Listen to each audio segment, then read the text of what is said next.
everybody, and welcome to Blood and Popcorn. That's right, we are back. I'm your host, TJ Rotell, and with me, as always, the horror icons themselves, the Demogorgon, Denise Pantoja. And please, God, D, mute your mic because I'm yelling up on the second floor and it's echoing throughout the ages. And in the legend himself, Mr. Odd Movie Master, Glenn Akers. Guys, we're back. We're back, like officially back, not for a holiday, even though next week is Valentine's Day. But we're back, baby. Blood and Popcorn's back. Channel 29 is back, and it's great to be back, guys. It's been a month. How's 2023 treating you so far? Chat, hello, Death, everybody in chat. How's 2023 treating you so far? That's to No you one's guys. speaking up. It's great. All right, way to go, D. Way to be succinct and to the point. Good, nice to have you back. It's been uplifting, like balloons. I don't know. like spy balloons from China. Yeah, Uplifting. that joke didn't land. That's okay. I'll bring it home for you. But anyway, I'll shoot it down. We are Gooch Biden. But yeah, we're sunglasses. where's your aviators? But yeah, it's wonderful to be back. Thanks everybody for sticking with us once again. And we've got a doozy for you here on our return episode. Denise needs to speak. I'm gonna shut up now. Devin sings as a cat. Yay! This is true, and he's a cutie. I'll tell you that much. Just wanted to. It's true. I don't know why you had to hand signal us. Like you could have just said that, but okay. No, because TJ is very loud. I am very loud. We exist. It was the start of the show. All right, I was excited to be back. Just cut me some slack, will you, Pantoja? It's fair. Sorry. Anyway, keep going. We've got a doozy. And I left me. Oh my God. So unmuted anyway. You were saying that. Whoops. Hi, this is my first day. My name is Denise, also known as Demogorgon. Welcome to me. Yep, she is the star of the show. Crosstalk. Nobody said that I was the star. I was saying it's my first day. I just want to get through the intro, for Christ's sake. Please. I just want to tell the people at home what we're watching today. You know what you could do that'd be a big help? Type !movie into chat so the chat can see the movie we're watching. And then they'll know, finally, that we're watching the 1979 David Cronenberg classic, The Brood, chosen by Glenn Akers for this week. And boy, oh boy, what a movie this was. Now, Denise, thank you for putting that chat command in Discord. I'm just going to jump right into it. And I'm going to have Glenn tell us a bit, if it's okay with you, about what The Brood is all about. Glenn? All right. So it is about therapy, if you want it sum up in one word, but not real therapy. 70s pseudoscience therapy, in that people go and see this I wouldn't call him a quack because it does work. He does have a degree. He's accredited. They pointed that out in the movie. It's true. He is a real doctor. He encourages people who have deep traumas to express it, and through controversial or let's say not normal ways of dealing with your problems, weird auditoriums. Their traumas come out into physical manifestations, which isn't totally unreal. Like ulcers are a thing. Oh yeah, as someone who And, experiences hives really severe physical symptoms of anxiety, like I just got off a 2-week run of really severe heart palpitations that put me in the ER thinking I was having a heart attack. It's a real thing. Physical symptoms of stress and anxiety are a real fucking thing. Exactly. Like stress is a real physical thing. This movie takes it to the extreme. As only Cronenberg can. as only Cronenberg can, and as only like late 70s um, psychoanalysts can, I guess. I mean, this is also like the age of like weird. I mean, there was a lot of cults of this era too, which this movie doesn't really delve into like specifically, but like it's a cult. It's like Um, it's like just flavored. It's cult flavored. it's true. Um, yeah. And if you stop there and that sounds good, you should go watch it. I don't want to give too much away until later. Um, but it gets off the rails in a way that you don't think movies from 1979 can, Oh yeah. because it does. Like it goes hard into the fucking paint, uh, especially at the end. D, what's that Um, face about? Do you have something to say? Well, I was gonna say, but I mean, don't we expect that from that era? Like, do we know yeah, that? Because like, it is some crazy shit it is back then. Like in the movies, also in real life, but you true. I don't think. I think if I was watching this in 1979, which I wish I could have experienced, know, you would have been like, Oh, you'd like have been No. on what the acid and fuck did I just see? cocaine and like there'd have been Like so much like cocaine. pre that, it would have been Jaws, which would have made me to ever swim in the ocean again. Dude, I was afraid to Uh, go in my That's- fucking pool after I saw Jaws. No shit. same, I same. had a neighbor tell me that the baby sharks swim up from in through through the filter somehow. I guess I don't Yeah, know.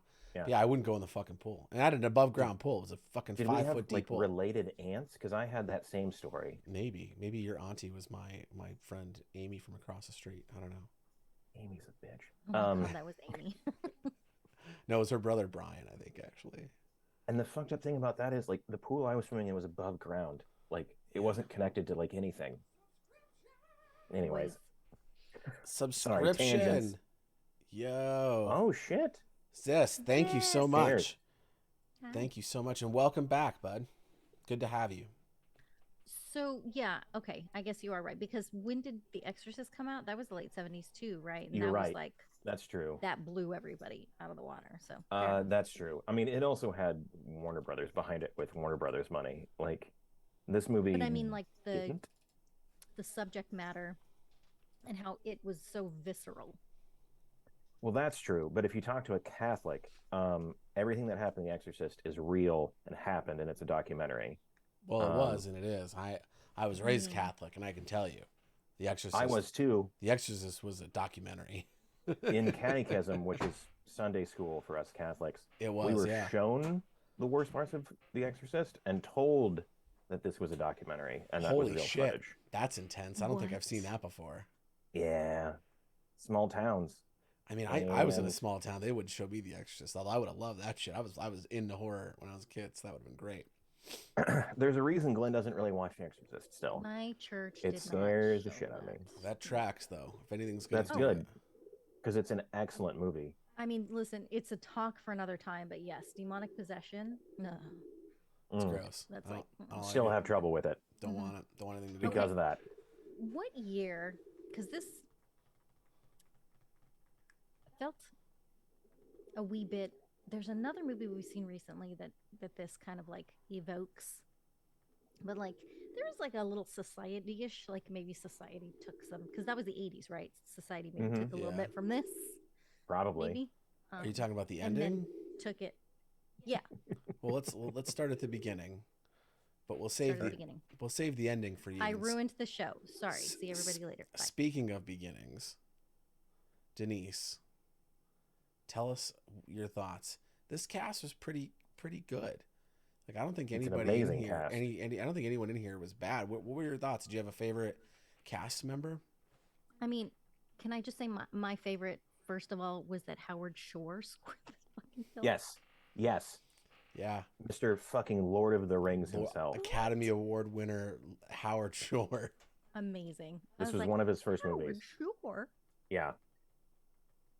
He was heavily leaning into the 70s strings, but my God, does it work? Yeah, it's a rockin' score. I can't, don't quote me, but this was either his first or like one of his like first 3 features. Yet another legend who got their start in indie horror. True. And like this is truly indie horror.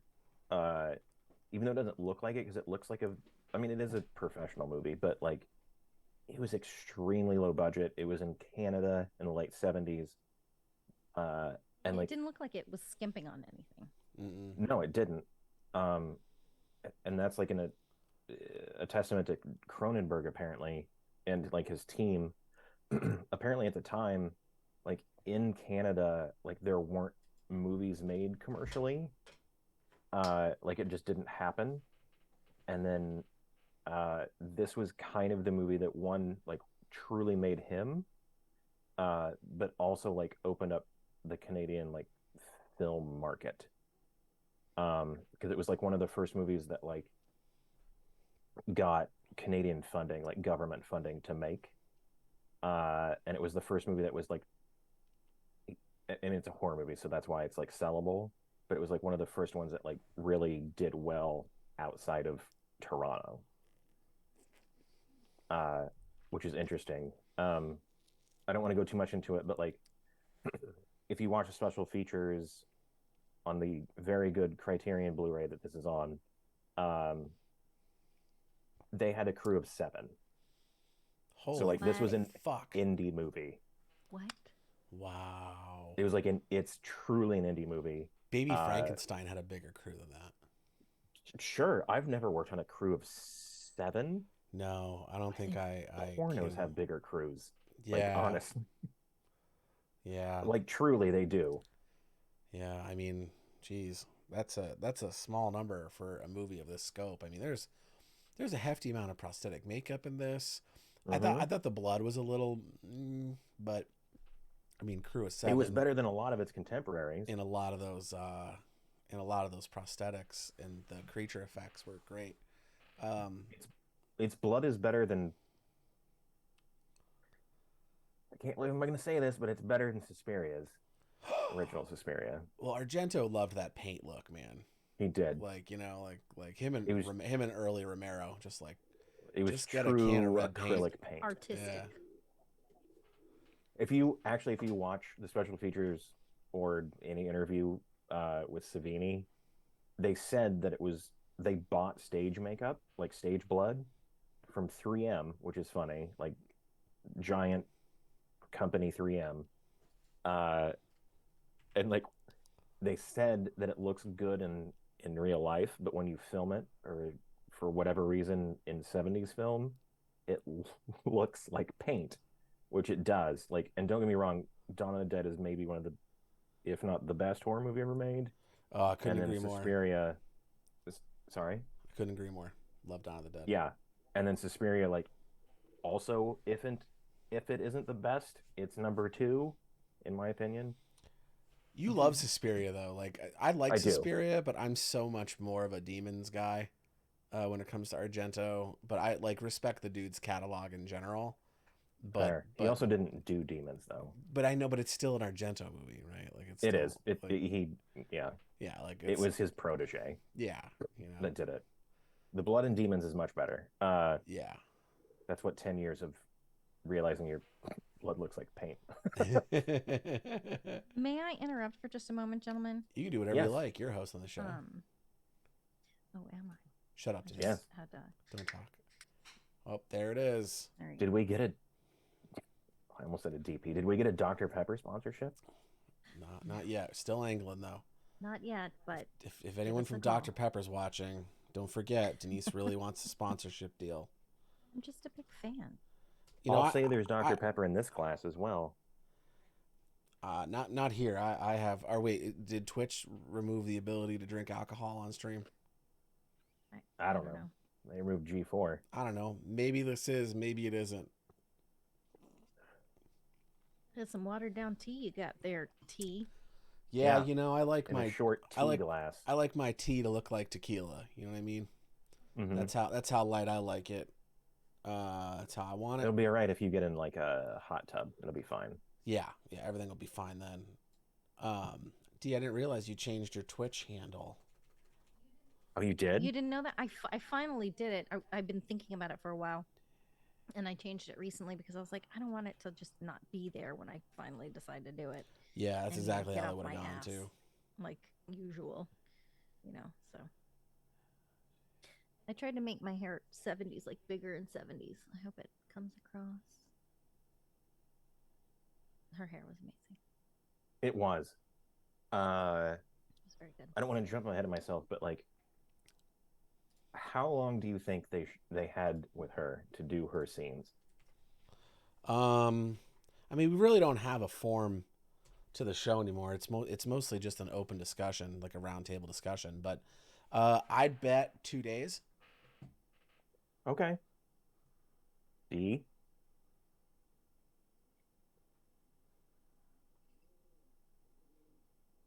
Yeah, I'd say somewhere around that, 2 to 3. I mean, if they only had a 7-person crew, do you Yeah. know how, excuse me, how long it took to shoot it? Because I'm wondering if they like I They did it never over said that. time or if they did it in a like a truncated sort of like get it all together.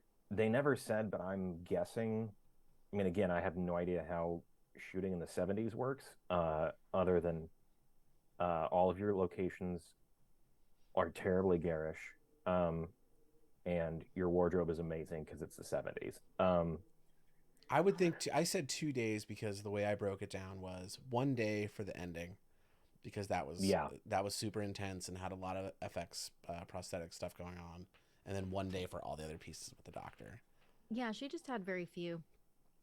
Other than that, there apparently, was like napping, getting on the phone, yeah, chatting with the doctor. apparently they had four. 4. Mm. 4 with her. So if they I had 4 with assume, her, then they must have had like a 2 week shooting schedule, maybe 3 weeks. Yes. And also, we were talking about it. They probably spent a long time on her hair. yes, I'm sure they did. I mean, I know it's the 70s, and that's like probably how she like arrived. Arrived on the scene. Yeah, I would guess that this movie probably had a month, You think just a whole because month? like it's like film. Oh yeah, I forget that people used to shoot on film and then couldn't immediately view. And God, No, Yeah. did you no, there was ever like a talk to DP, and like he had a Sekonic light meter, and he was like, "Ooh, this one, it doesn't look good." did you ever talk to Uh, a fucking film can loader when that was a job? That yeah, job was crazy. I met this I've worked girl. on a few. I met this girl who was doing that on a show once, and I went into the camera truck with her, and she showed me like the tent. Like It's terrible. they work blind. Yeah, Like they I've put done it. they oh you've done it, oh dope, yeah, they put their hands in a big black bag and Hmm. thread and make sure the can everything's sealed so the sun doesn't expose all the film and ruin it, and everything's got to be done in like a little mini dark room. That's fucking what a It's job, true. man. Like It's film is such awful. a wild medium, and like I'm not saying I'm glad it's dead, but I don't think I'd want to work in it, to be honest. It's just it's so complicated these days. Like it's so expensive too to It is. like the Well, time it takes but I'll It's tell you, you were efficient when you were working with film. Your sets were fucking efficient. yeah. It's it's discipline is what it is. Mm-hmm. Is you have people that know specifically what they're doing and how to do what they want quickly, Mm-hmm. and it's not there's not a lot of, and this is a different style of filmmaking, so it's not a bad thing. So it's I'm not saying digital's bad, but like when you worked with film, and I've done a few, like worked on like actual movies that had money that worked on film, but like also as a film student, I didn't shoot anything on digital until I was a senior, mainly because our school was small and poor. And this was when digital was becoming a thing. but you went to film school, so I did. I wish I wouldn't have. It was a So waste of hoity time. toity. It was a waste of time and money. You hear that, kids? Save your money. Don't go. Go take that. I don't know what does school Don't cost go. these days. $100,000. No idea. Don't care. Take that money Skip it. you were gonna spend at film school and go make movies with it. That's true. Go make movies Get some friends together and make a few $25,000 indie features. or $2,000 features. Go do it. Yeah, go start a content company with that money and just go churn out YouTube videos until you're a fucking millionaire. It's true. And if you like want to work on Hollywood movies, get you can talk your way into an internship anywhere. Oh yeah. Do it. Go intern somewhere. It's you'll learn not more, but you'll learn how movies are made quicker in that week you've done that internship than you will in the like first 3.5 years of film school. I Well, remember that I found a sketch the other day of like a notepad that I had on set for the first thing I ever worked on set, and I Yeah. found a sketch of a crane Oh yeah. with a jib arm and on it, and there's like a sketch, and it was like camera goes here, wheels like the like tilt and pan and like all the notes that I took from asking people what the fuck was going on. amazing. The thing about being on set though is it's fully immersive. You don't go, you don't take It's it one true. step at a time. You're not focused on one thing. You're able to experience the whole circus at the same damn time. Yeah, and it is a It's true. circus. This is true. Speaking of the circus, how about them little fellas, the Brood, Yeah, man? we've What a talked about this movie like none. none. Okay, so we're getting into spoiler territory. Yeah, I'll put in So this. I'll put in the Yeah. spoiler you got thing it. in the chat so everyone knows. I always get this one wrong. I can't remember if I put spoiler or spoilers. Nope, it's spoiler. There you go, folks. I'll read it to you at home in case you can't see it. Spoiler alert. Ah, if you have not seen the movie / played the game we are currently discussing and playing and do not wish to know how it ends, run. Spoilers, spoilers, spoilers right ahead. That's our spoiler alert. It's an I wish this was a game. Holy shit. all purpose alert for both both shows on channel 29. But yeah, let's talk about the movie a bit. So we find ourselves in thrust into this world of what the fuck is psychoplasmatics? What's the I think it's Osmosis? psychoplasmics. psychoplasmics is like the cultish Mhm. psychiatric retreat that Yeah. Doctor what's his name Raglan. Raglan played Is it by Raglan or Haglin? This is Raglan. my movie and I should know, but It's Doctor Hal Raglan, so H Raglan, okay. Fraglan, played All you brilliantly really by need to know is Oliver it's Reed. Oliver Reed. Yes. Yeah, There it is. and I think he does a fantastic job in this movie. He's both a weird, creepy character, and then manages to turn on a dime and get you to feel for him He's at my the favorite. end. He's my favorite character. Really good work there. Psychoplasmics. Psychoplasmics, that's it. And that's his like school of psychiatry, and he must have learned it. Like he wears a karate gi when he He practices does. it, like a tan karate gi. And I wonder what that was about, because like there is like a sort like he's like kneeled down like he's on a mat, and he had all that like Asian inspired decor on his desk and stuff. So I wonder if if they weren't implying like he studied this somewhere that wasn't the States and learned this ancient method. But the thing that was interesting to Interesting. me was we get this kind of opening scene in the theater, and is this I either haven't seen this in a very long time and I've forgotten it, or have not seen this period. And I remember watching that opening scene in the theater and thinking, is this a theatrical performance that they're doing? Because how are they applying the makeup? And then I'm like, oh no, that's like he's actually starting to open sores and wounds in his body by living his trauma. Mm-hmm. And I thought that was a really interesting take. Not something I'm interested in and exploring in my own therapy journey. Um, Thanks, Dr. E, if you're out there watching. Uh, but but yeah, I thought that was a really interesting take to take something like therapy, which was which still is, I think, to this day a very taboo subject. Like I know my parents were like, nope. Yeah. And it was a different time back in the 70s, and it was kind of witch doctory back then, I can't and even imagine, honestly. yeah, and like I just think it was a really interesting take to take something like that and make it into a horror movie. Really original concept. Like even now, like it's still like you said, like it's it's weird that it isn't now like a more rife horror subgenre.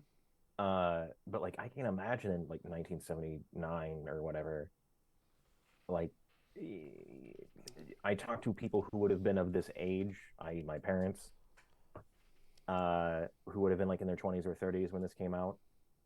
Like it, it, therapy at that time was wildly witch doctor Mm-hmm. territory. Yeah. I mean, it's slightly better now, but like I can't imagine how much of like voodoo horseshit this would have seemed like to somebody in the 70s. Oh yeah, absolutely. People talking about their feelings in public, And then the like, way the doctor does it this way in a fucking auditorium, oh yeah, like it's a play, like yeah, man, just like who calling the dude out, like, well, it's so interesting too, like, because it's kind of a form of like role play mm-hmm. therapy that he goes through, where he's taking on your aggressors and pushing you to the extreme. Um, so we uttered the spoiler alert, so let's just openly talk about it. So like basically what happens in the movie. D, why don't you tell us what happens in the movie? Okay. Um, Like give us like Glenn gave us the veiled plot of the movie, but give us like what's actually going on with these people. okay. So we have Dr. Raglan, who is running this particular institute. He's the head, and he has the wife of a man. I think at some point somebody somewhere in the description said that they're like, there's something flying around here. They are having some sort of legal battle. So Nola is in therapy with Dr. Raglan, and Frank Nola's his is, wife. yeah, Sorry. sorry, I killed it. Sorry. Rest in peace. Nola is in therapy, and Frank is having a custody battle with her.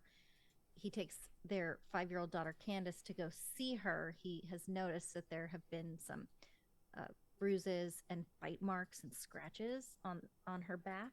So he's trying to get some information about Dr. Raglan from former patients, and he's kind of delving into some like weird territory. As he does this, he is taking Candace over to Nola's mother's house so that she can babysit the little girl.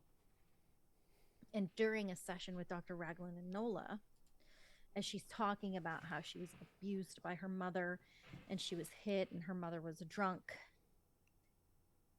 at the same time, we see um, a small childlike creature attacking and killing her mother.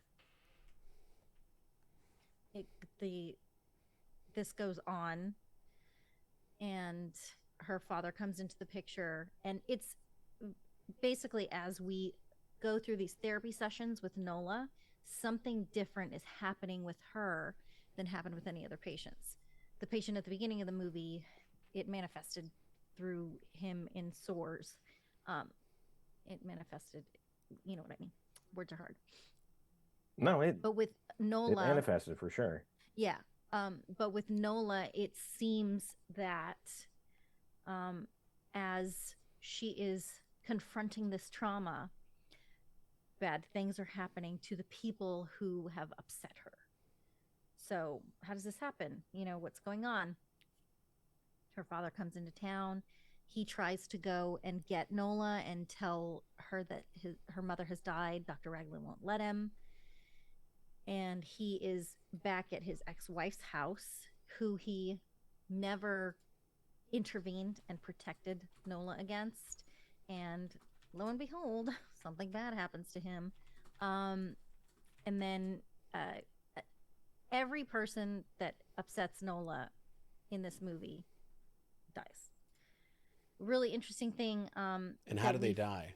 find Tell, out. So tell us.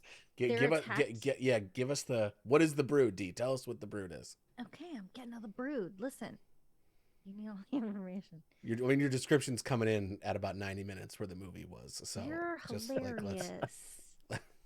I Okay, was you take enthralled it and I from just here, watched the TJ. movie. You take it from here. Tell us about the brood. Yeah, so they're all kids. They're little kids that are the product of, I guess, her inner child filled with rage from a lifetime of abuse that come to life. They populate every time she gets mad and they murder a bunch of people that she doesn't like. And there you go. And that was our show. Thanks so much for joining us. It was a So good time. so anyway, now to get to what I was gonna say. Uh these little children that are running around that are like this weird byproduct of her rage. They're like the manifestation of her rage.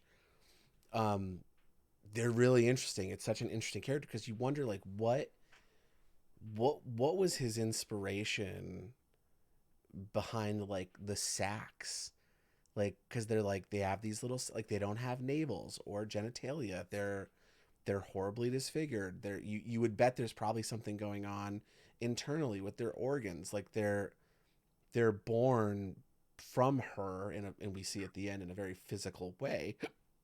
But like I wonder what he was getting at, why he didn't just choose to make them children. Well, that is an interesting question. I would say because they specifically say, you notice something weird about this body because they end up with one of them dead at one point. There is no belly button. The belly button is how the fetus connects to the mother. The umbilical cord feeds in through the belly button, so all of the nutrients go to the child from the mother. So I would say it's a combination of things. Like number one, she's not nurturing this. This is literally a personification of her trauma. Like this is not something that she's feeding. This is Right. something that maybe feeds off of her rage. Sure, Does but that like make sense? I guess the question, like, and I understand, I do understand how childbirth works, but thank you for I was how the umbilical cord. No, It I'm wasn't saying, just for you. but Some people might not know that. yeah, no, I get that, but no, what I'm saying is like why make them so alien? Like I understand that they weren't born in a traditional way, but why the sacks of gasoline as they called it? That like is their energy? Why the first one dropped dead because it burnt up so much energy existing that it didn't have the gas as they called it to continue on, and we see that actually in the fetus when she rips it out of her, I guess, external womb. um we see those sacks, we actually get to see them. They look like giant condoms filled with like olive oil. Yep, um they were. Um, uh, so I've seen this movie several times now, Talk to us, um, Gooch. and it took me a while uh, to come up with some ideas. And I don't know if these are right because I don't believe Cronenberg's actually ever expressed anything about any of his movies, which is smart, and I appreciate that. Um, I think what it is that D is kind of right, is that like each one that comes out of her, or out of her, is born out of a single like rage session, if you will, and that each one of them has the gas tank, the sack of rage or whatever they physically run on, based out of this one thing. They do kind of hint at that, like they kind of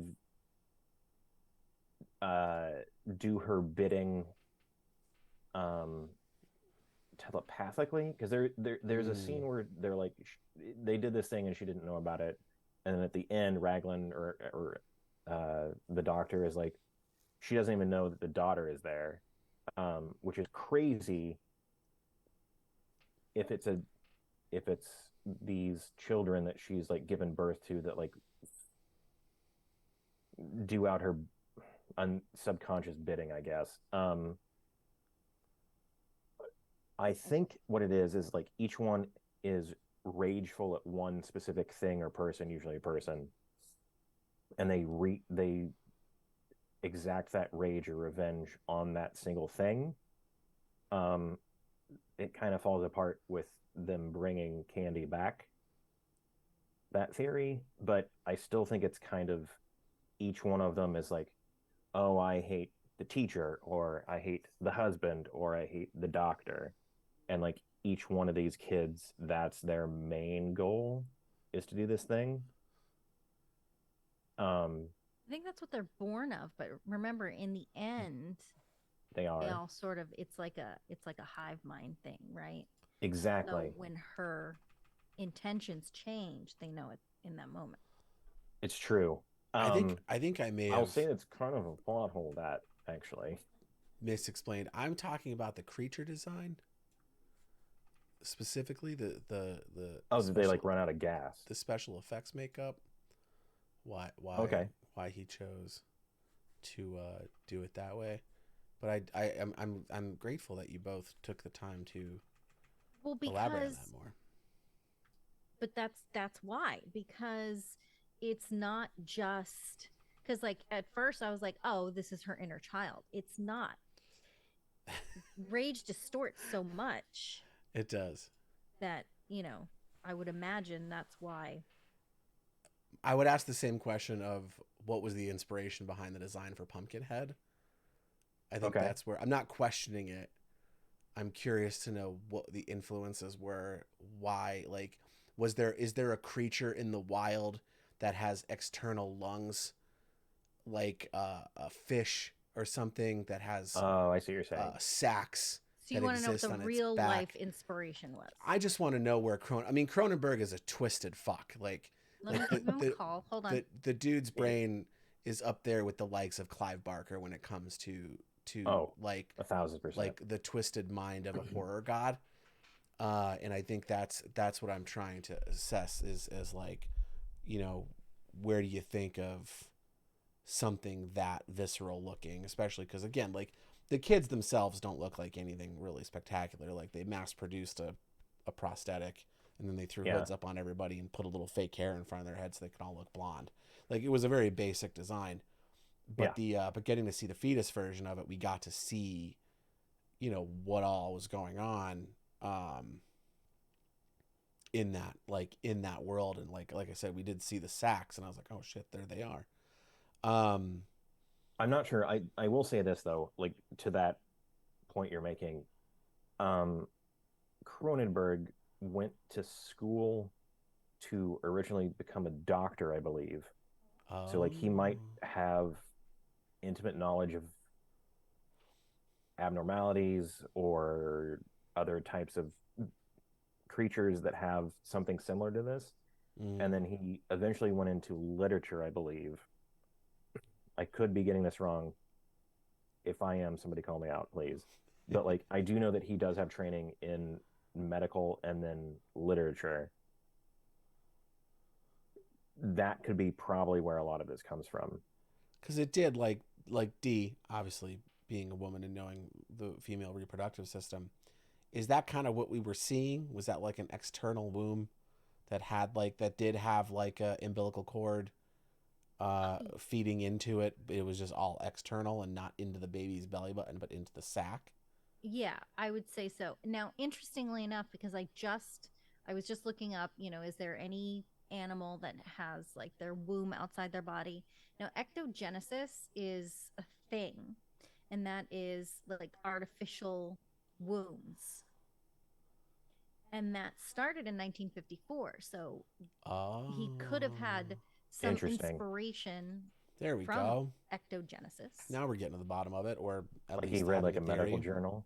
So, yeah, AWT, what does that stand the password ectogen. Okay, let me look this up. AWT interest in this. I think this. I don't know what it stands for, but it has to do with ectogenesis. First appeared at the turn of the 19th century in the writings of Haldane, who coined the term ectogenesis. And in Okay. the 1970s and the 1980s, this was followed by a feminist inspired revival focusing on the liberating versus oppressive features of reproductive technology. Mm. Oh, So, not only could this be some sort of commentary on therapy, but it could be some sort of commentary on the women's movement.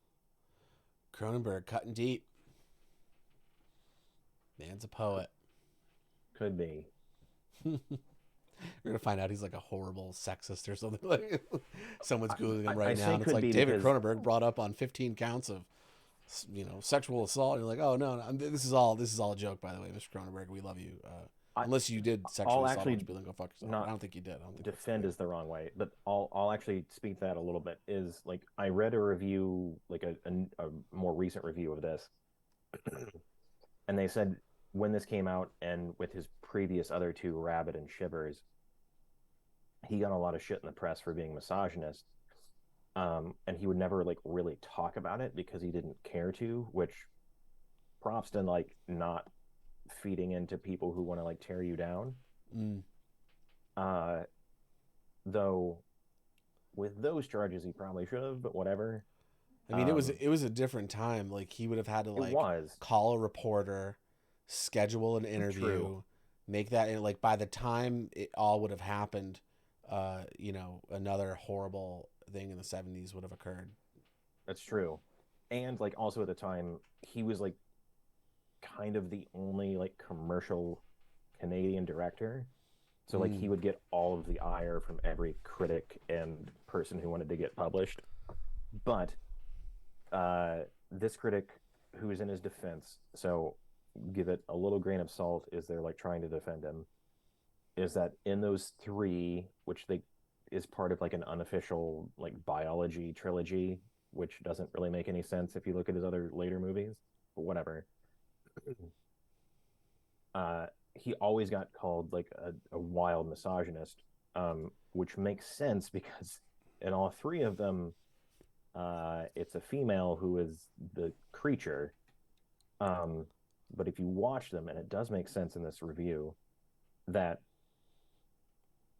the creature was made by man trying to manipulate or conquer a woman's body.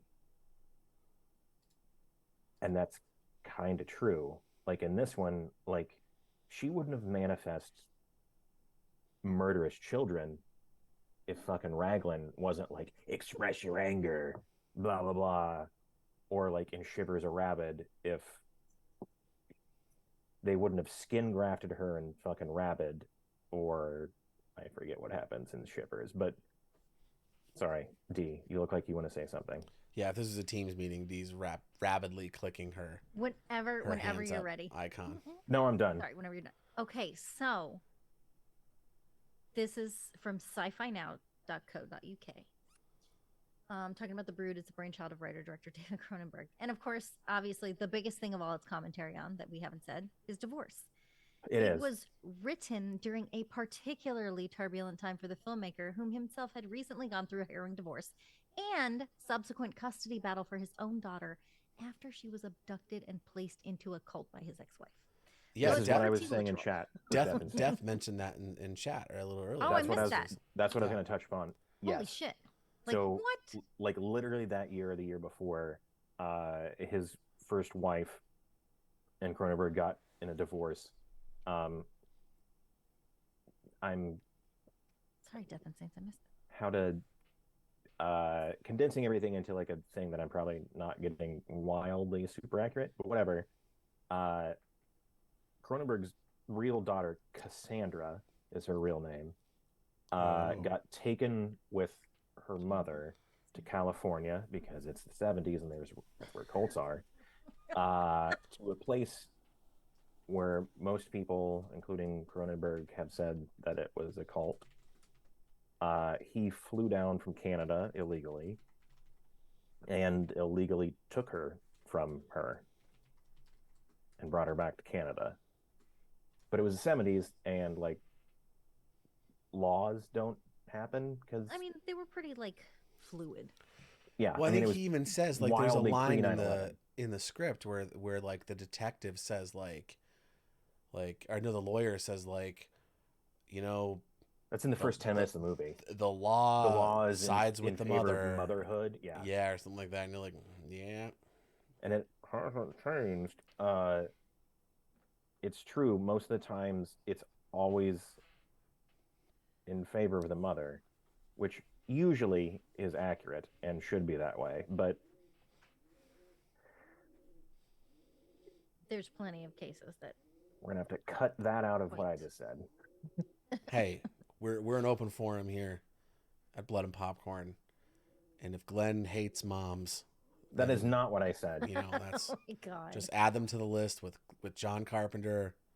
God damn it. Death posted this picture in the Just Discord. married mom. That's all. In the Discord, of Cronenberg and Barker on the set of Nightbreed, and I always forget that David Cronenberg plays the main villain in that movie. Yeah, not just like a cameo. Like, and he's like isn't he a part. psychiatrist too in that movie? Yeah, that's I love when universes collide. It's so good. It's so. I was great about that too. Man, I should watch. We got to do Nightbreed on this. I fucking love Nightbreed, dude. Oh my god, do I love Nightbreed? That's one of my favorite horror movies of all time. That fucking red water bubble thing that he has behind him for some reason. It's so weird. I don't know why that's the thing I latch on to, but I would have. Anyway. I like. Well, you know what? I'll save that for when we watch Nightbreed and talk about it. But I'll just give you a little sneak peek. I'd super live in the world of Nightbreed. I think it's fucking awesome. I don't know what I would like have to look like down there, but you know they seem like cool people. You know, just chill monsters, just chilling in the graveyard, hanging tough, doing the do. I had a crush. Saying Clive Barker wrote something about outcasts? No, certainly not. I had a crush on the Porcupine Girl. I was like, yeah, man, that's fair. That's fair. But anyway, D's like, what? Back to the Brood. Back to the Brood.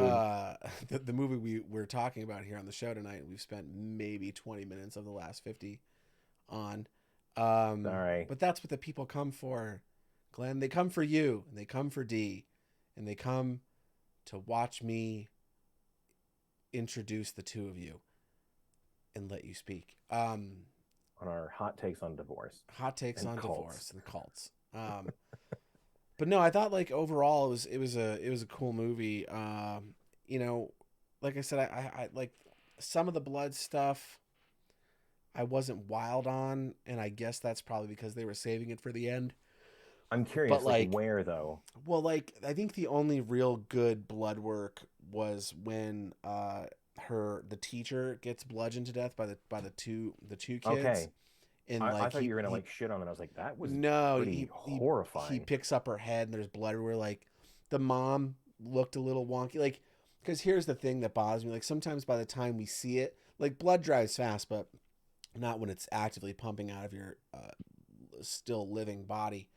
But it's like, you know, they didn't want to reapply, so they had after the first take, you had a bunch of dried blood. Well, like kind of faded away. Yeah, and at that point, it's starting to discolor and it's starting to mix with the makeup and it's getting a little wonky. So there was a couple moments of that like that I wasn't super stoked on. No, but I think the teacher in the finale. Do you want me to rationalize that? Because I will. Yeah, go for it. So that blood is from her external fetus, which clearly dies quickly. Oh yeah. So the blood does that too.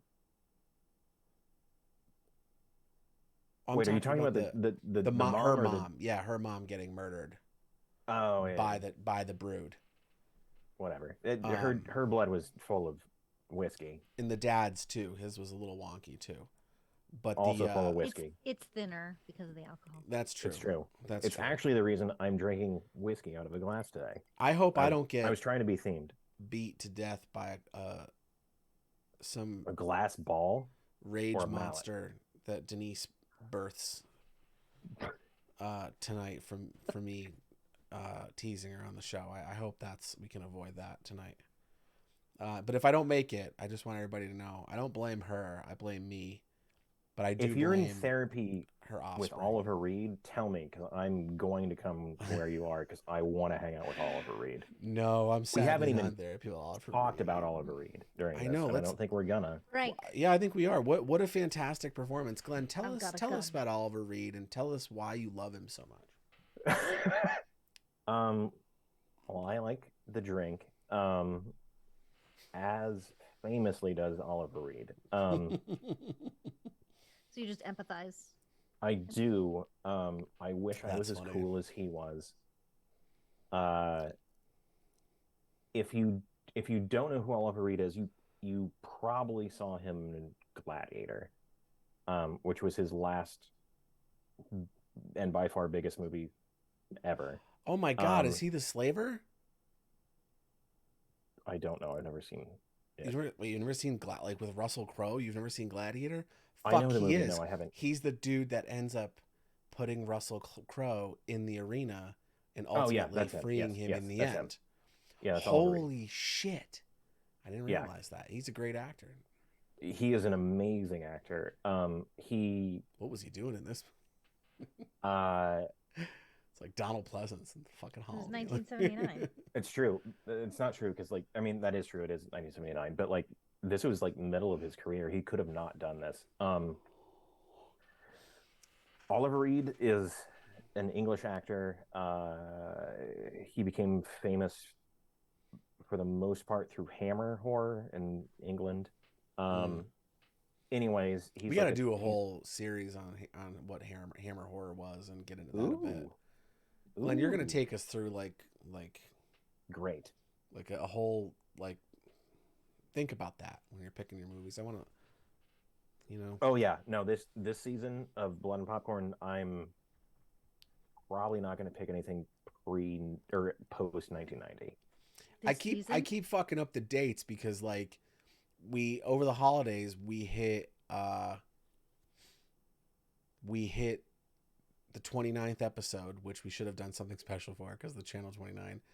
We hit the 31st episode, where we should have done Halloween, and and now here we are on the 32nd. Listen, no one ever said I was good at my job. I mean, the channel's clearly, not paying any of our bills. So. Listen, Denise, we all work in Hollywood, and numbers clearly is what we fudge. That's what we do. And English. Famously, Star Wars didn't make money, which the fuck it didn't. And only had a budget for $6. The whole of Star Wars. I'm trying to spin it. Anyways. Have a drink. Okay, back to... D, what was your favorite part of the movie?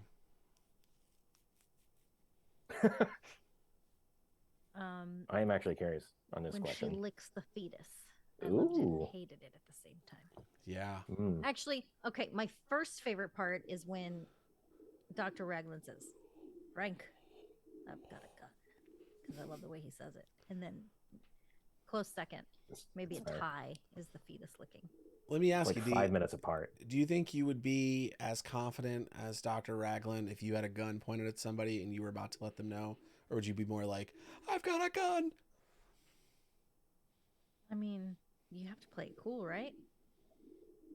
I mean, yeah, you're the one with the gun. What are you worried about? You think he's going to make a move on you? He had his arm tucked in, ready to, have that thing cock back and smash him in the face. Held like someone who's never held a gun. More like smash him in the midsection because he had it all the way low.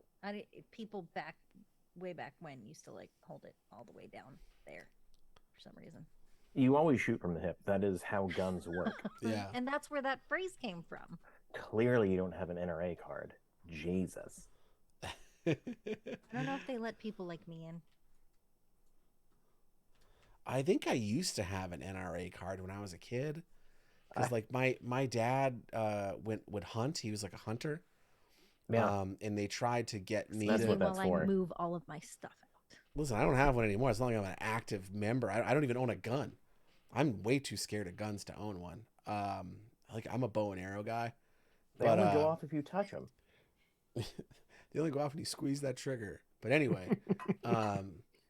yeah, like I remember I had to take a class on gun safety sponsored by the NRA when I was like 11 years old, I think it was.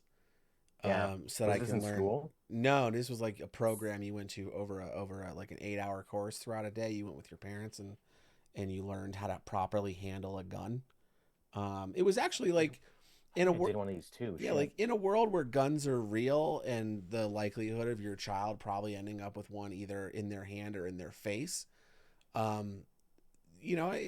think gun safety is a good thing to have. It's good to know where the safety is and how to not ever point it at another human being. But agreed. yeah, I don't think I ever want to own a gun. I got no real desire to own a gun. Daryl Dixon is more my speed. Like, not necessarily a crossbow, because if you've ever wielded a crossbow before, don't believe what the fucking TV show is telling you. Those things are incredibly hard to load. Um, but like a solid recurve Yes, Death, it bow, is crazy. It is wild, actually. it's wild over here, Dev. Yeah. Yeah, like recurve bows are cool. Compound bows are cool in the apocalypse, but like there's a lot of moving parts, and if you don't know how to fix one, like maintenance on a compound bow is a thing, but a fucking recurve bow, man, as long as you don't snap it, you can always build up a new string if you needed to. I'm gonna get a recurve bow next week on Blood and Popcorn. TJ shoots a recurve bow directly into the camera. Or maybe that should be like the blood and popcorn TikTok. I was going to say during sweeps, which is a thing on TikTok, right? I don't know. You got it, buddy. When Cobra Kai comes out, sweeping the leg maybe. But yeah, Glenn, what was do you have a favorite part of this movie other than Oliver Reed's Academy Award um, So performance? I told you this before the show. This is one of the movies that like truly got me into horror. I saw this way too early. Um, I think this is definitely one of the ones I saw on VHS. And then as soon as I was able to buy my own movies, I bought it on DVD. And then I bought on Blu-ray twice. You have it on Anyways, Laserdisc? I'm not that old. Or was never that rich to have a Laserdisc player. I wish I would have. Wildly inefficient format. Anyways, so I love this. I've seen this forever. I try to watch this only during the winter, which is why I'm themed with a cardigan and a sweater under a cardigan. Currently, I do love a good cardigan, Glenn. You look handsome. I do too. They are flattering when you aren't skinny anymore. Anyways, I do love cardigans. They're great. I would wear one, but we'd have to call it a cardigan and again and again and again and again. I'm not even going to respond to that.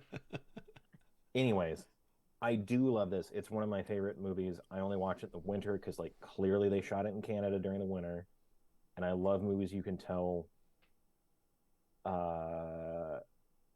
where the season it's supposed to take place in is when they shot it. Whether it's a movie that's take place in the winter in Canada, like this one, or like The Hills Have Eyes, and they clearly shot it in Arizona in the fucking summer and it looked awful. All of this. Also, I love the 70s. Like We know you do. I do, and I will always say it.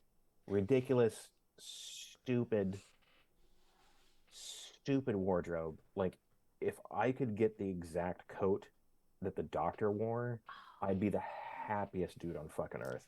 I'd bet That, you like, 100. ridiculous. What's your size, and how fast do you think Denise can find one? Everybody in I'd be chat, very particular about how it. fast do you think Denise can find a vintage 1970s fur-lined leather coat or suede? That I am not gonna take that bet because I do know Denise very well. By the time we wrap the episode, she'll have options for you. The thing about this, and I'll make this a very short tangent. My dad has a coat that's very similar. It's a red leather, but like slick leather coat that has brown lapels. Is that what that's called? Denise? The like flipped up part, this part? Is that a lapel? Okay. Are you muted, D? That has like Yes, I think grayish brown leather. But my dad is like half a foot shorter than I am. So this coat does not fit me. Anyways, I would 1000% take that from him because it's fucking amazing and it's legitimately from the 70s. Anyways, I would take Raglan's coat because it's fucking amazing. Love 70s ridiculous fashion. Also, I love winter and I love movies that just make you feel cozy. And I know this is weird about horror movies, but like all of the interiors of this movie, just like speak to, I think it's just me remembering from my childhood what it probably looked like. because this is like 79. I'm like mid to late 80s baby. Remembering this is kind of what interiors looked like. Just like a bunch of wood paneling and just like stupidly garish wallpaper. Like the dad when he's listening to the radio and he just has like stupid yellow and orange fucking flower wallpaper for no reason in his fucking kitchen. It's just moi. I love it. Chef's kiss all day. Beyond that, aesthetically, visually, when I first watched it, I was like, oh, this is just a fucked up movie where a person bites a rage fetus out of herself and licks it. Sure And does. that's in my 15-year-old brain was like, this is the greatest thing I've ever seen.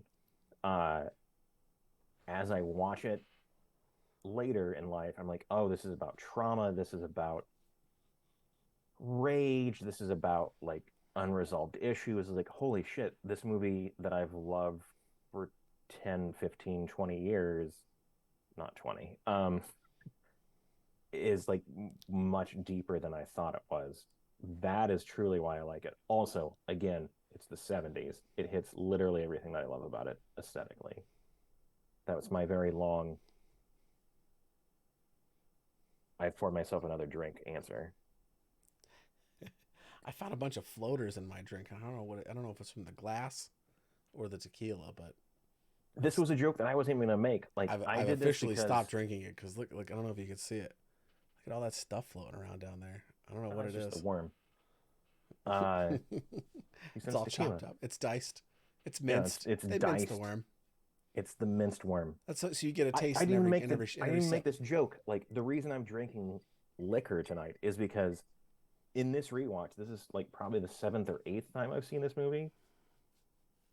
I didn't realize, like, I realized that like the grandparents were divorced, obviously, and that it probably affected Nola, but I didn't realize that like this is a movie about like generational trauma. Oh yeah. And I didn't realize that it like actually started with grandma and grandpa. And I also didn't realize like how much that it probably started because grandma and grandpa were wild alcoholics. Like obviously you realize It's that subtle. grandpa, You don't it is. you see it until you think about it. You don't like I don't think I realized it because like clearly grandpa's very drunk when he got and the only time you really see him. But like you think about it like, oh, he just lost his wife, he's just drunk because of that reason. Before that, when you meet grandma, she's in literally 2 scenes and she refills her fucking drink 3 times. She's a lush. So is grandpa. Probably why they didn't get along. Loves the booze. Yeah. Anyways. Cheers to that. Yeah, I think the thing that stood out for me in this was probably that Thanks, that final scene. I think that's probably where I baby liquor? Not necessarily the baby licking per se, but like when she stands up and like reveal, it's such a great reveal. Like you don't see it coming. Like I know personally, I was thinking like, oh, they must be like spawning or materializing somewhere because the way they show up like throughout the movie, like busting through that cupboard, like it feels like they're spawning in the location they need to spawn. That's actually a question. I'm sorry to interrupt. No, go ahead. Did you guys put it together that quickly? Because like I didn't until like the 4th time I saw this. And like obviously I've seen it a bunch of times, but like I didn't. He makes it very plain. By he, I mean Cronenberg. That like these are clearly hers. In the first time you see it, was it that obvious? Because I think D and I said it almost at the same time. It's like, oh, those must be like her inner child or something. Oh, okay. Come to kill her the people who abused her. Yeah, because it kind of looked like her as well. Like you have the picture of her as a child who Candy looks like as well. Oh yeah, I mean clearly they make that, but yeah. Okay, interesting. I mean, I saw it when I was 14, but whatever. Yeah, and listen, hey, you're okay. Buddy, you're okay. It's all right, Glenn. Everything's all I'm right. sorry, I interrupted you. Please keep going. No, that was it. I was just going to say that reveal at the end was so shocking that I don't remember a movie, even modern era, that shocked me as much as that did. Where I was like, "Oh fuck!" Like Right? that's out of right field. Like holy shit! Like I was not in no realm in my imagination was I expecting an external womb to No. be propped up on her leg there. Not even close was I thinking that that was going to be the case. Um, and I like when movies surprise me, and that did that. And yeah, I think overall, just the general theme of the movie was really cool. Um, I think Cronenberg is one of the goats He is. of the genre, and you know, give the dude his flowers, and yeah, and big thanks to old Dee Dee Crones, you know, for getting it done. G.D. Crows. I Yeah, like that's to I good. like to give people nicknames, and that's my nickname for David Cronenberg. If he's watching, David, if you're out there watching this, and you like the name Dee Dee Crones, please give me a call. Um, but yeah, Contact is us there at is one there eight anything hundred. else? What is it? Anything else you guys would like to discuss before we wrap things up here tonight? Definitely watch this. It is streaming. HBO Max Uh, is where we watched it. I think it's also rentable on Prime. That wouldn't surprise me. It's also physically available on the Criterion Collection, Blu-ray and DVD, which you should get. Glenn, Um, before we go, yes, what is the Criterion Collection? Why is the Criterion? Because I didn't get a that's job fair. once at a like DVD manufacturing company because they gave me like a 10 question quiz on Mm. DVDs and asked what the Criterion Collection was, Ooh. and I didn't know. What is the Tell us what the Criterion Collection is. Um, it is an independent, what they now call a boutique video distribution label. Oh, It's wild, mostly considered the best or one of the best American versions of this. Um, I don't know if it's actually owned or it's in partnership with um, a film collective that is known for finding, distributing, and like putting out in the world like some of the best, not just like American cinema, but like world cinema. And it's not just like cult or horror movies, which is obviously like what us three are about. mm. It's mainly about like what's considered some of the best movies, period. Oh, Um, Like not just classics, right? not just classics, but like any genre, any era, any country. Um, it's like it's very hoity-toity when people are like, this is a Criterion thing. Um, like it's like I mean, Citizen Kane isn't on it, but that's a cause, rights issue. Like it 'cause would be. fuck Citizen Kane. Those are words to throw down. I never saw it. It bored me. What the fuck? Anyways, I tried. I couldn't. it's I fine. couldn't. It's I from the couldn't get 40s. through it. It's not Yeah. your thing. I am gonna watch the Cabinet of Dr. Caligari though at some point because You should. I have It's a toy from insane. that. It's insane, especially when you're like, oh, this is from the 20s. Yeah.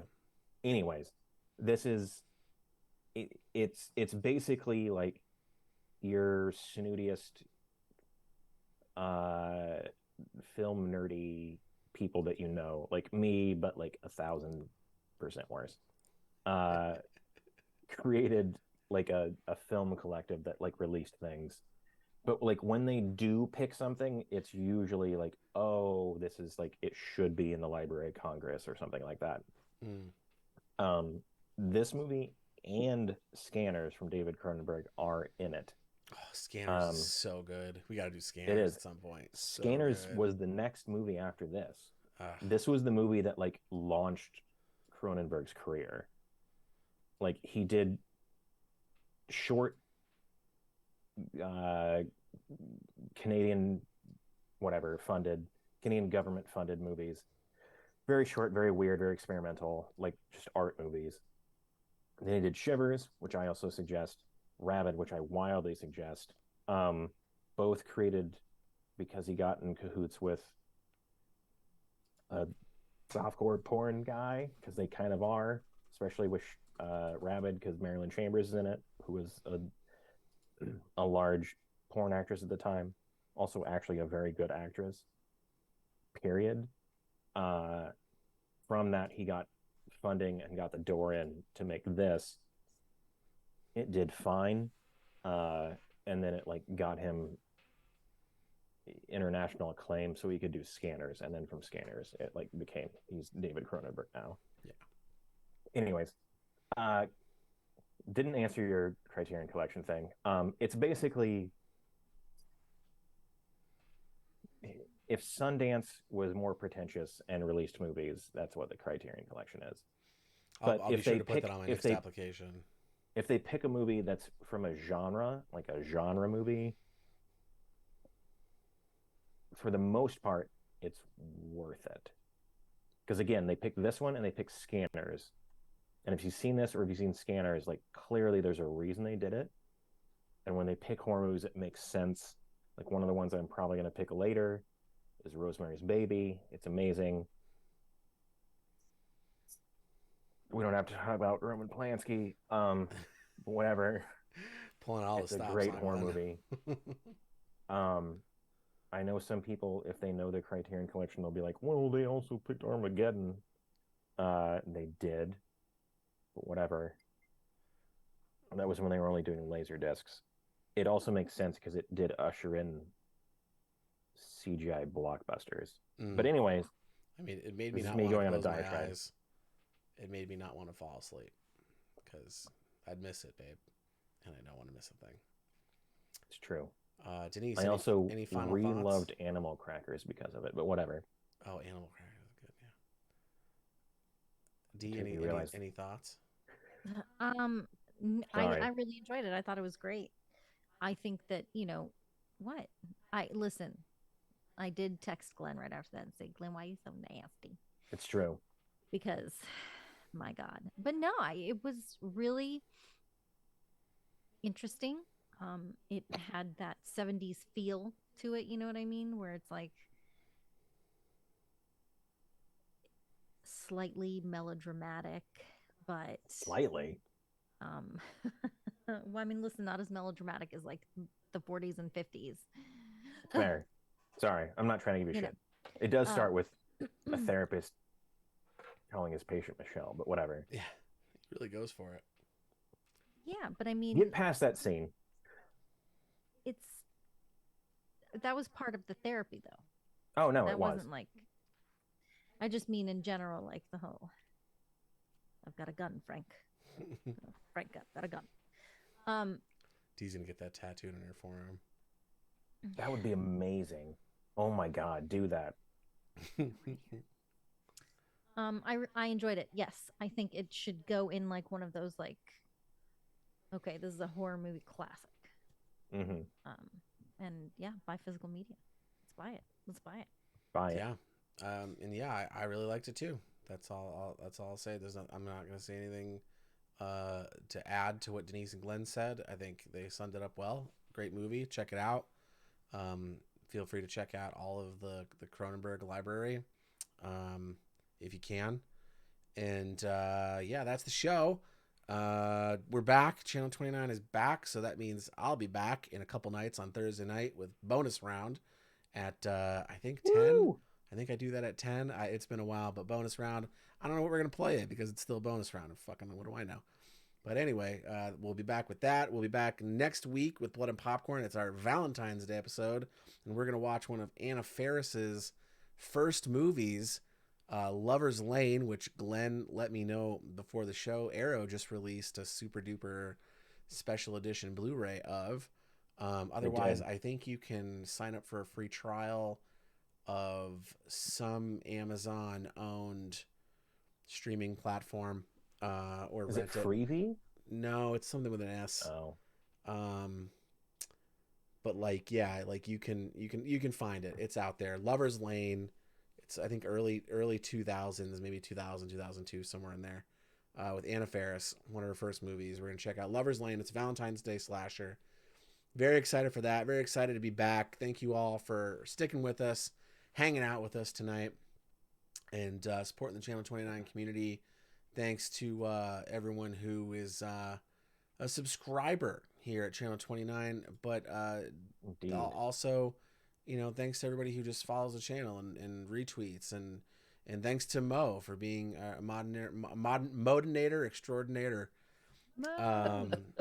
Oh, and I think we just got I just got an email about a follower. It hasn't popped up yet. Electric gasms. It looks like, first time in chat. Electric gasms. Mo's here. Cheers to you. I wonder who that is. I wonder who Electric gasms is. Cheers. Great name. But yeah, thank you all for being here. Oh, hey, Bill. But yeah, Bill, sorry, we're just about to close up the show, but to give you a 5-second rerun of what we just did, we all watched David Cronenberg's 1979 classic, The Brood. We talked about it. It's about a bunch of rage therapy little kids that were born from an external womb who murder the subjects of our lead character's abuse. And that's it. That's the show, everybody. Don't forget, we'll be back Thursday night for a bonus round. Be sure to check out the socials. I'll put them in here into the chat, and you can follow everyone on the socials and everywhere else that you want to do that. And thanks for being here, everybody. We'll see you next week for more Blood and Popcorn. And until then, don't forget, if you're gonna lick a fetus, make sure they were born from an external womb. That's the show, everybody. Good night. Bye.